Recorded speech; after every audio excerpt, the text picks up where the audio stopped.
Everyone, this is Fiza from Group 316. Today's my topic is Theory of Muscular Contraction.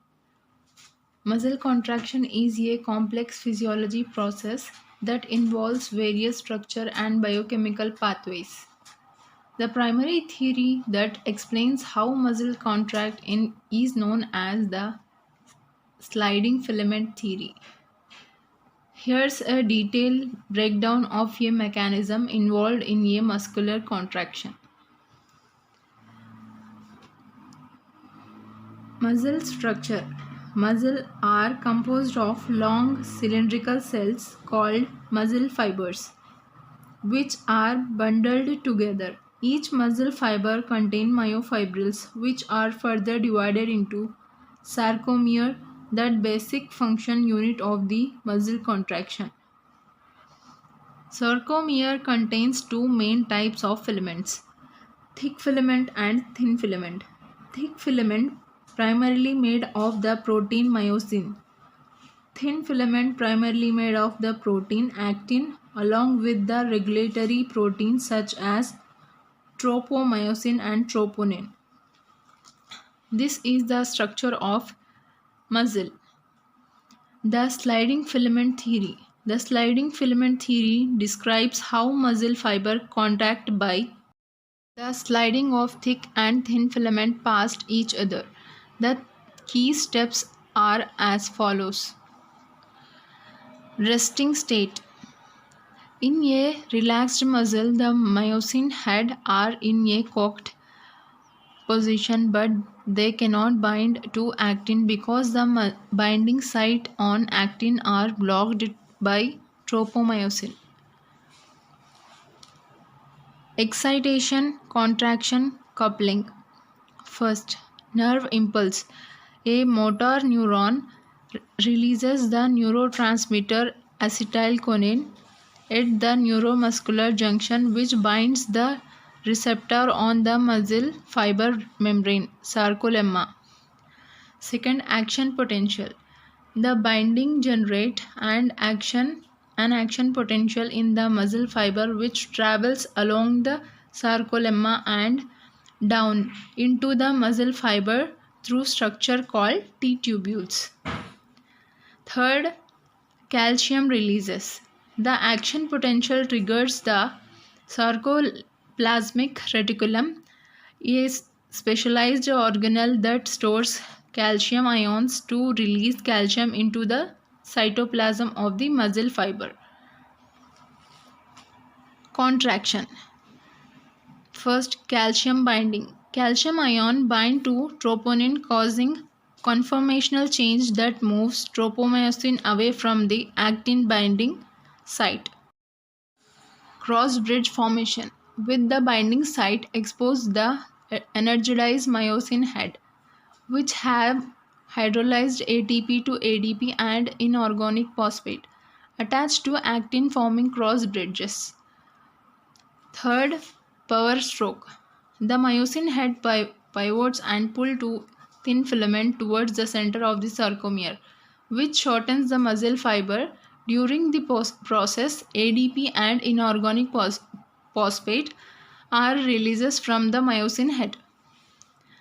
Fourth, ATP binding. A new ATP molecule binds to the myosin head, causing it to detach the actin. Recocking of the myosin head, the ATP is hydrolyzed to ADP and inorganic phosphate, recocking the myosin head into its original position, ready for another cycle of contraction. Relaxation. First, calcium reuptake. When stimulation from the motor neuron ceases, calcium ions are pumped back into the sarcoplasmic reticulum by calcium ATPase pumps.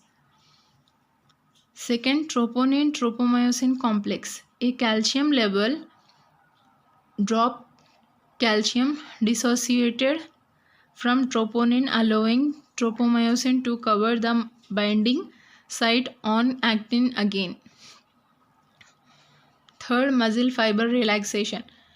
With no cross bridge formed, The muscle fiber relaxes and return into the original length.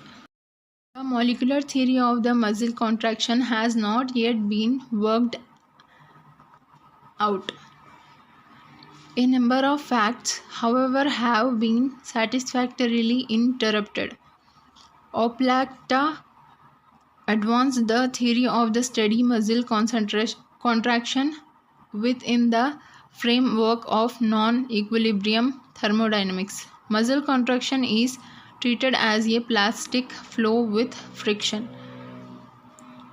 Zent-Gaugry proposed in his time a contraction hypothesis based on the quantum migration of the energy along the quasi-crystalline network of water that surrounded myosin.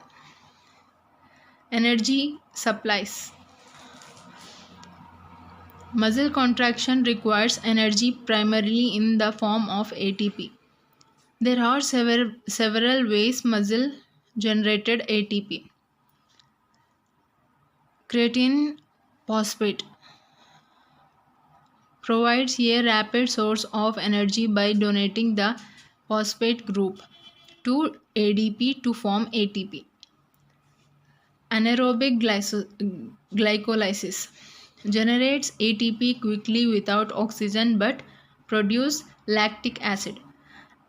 Aerobic respiration produces ATP through oxidative phosphorylation using oxygen and is more efficient but slower. Regulation of muscle contraction. Muscle contraction is finely regulated by several factors. Factors are frequency of stimulation. Higher frequency leads to stronger concentration due to temporal stimulation. Motor unit recruitment. More motor units are recruited for stronger contractions. Length tension relationship. The starting length of muscle fiber affects its ability to generate force. Conclusion. The process of muscular contraction is an intricate interplay of biochemical reactions and mechanical movement that allow for voluntary and involuntary movements in the body. Understanding the process is crucial of fields such as physiology, medicine, and sports science. Thank you.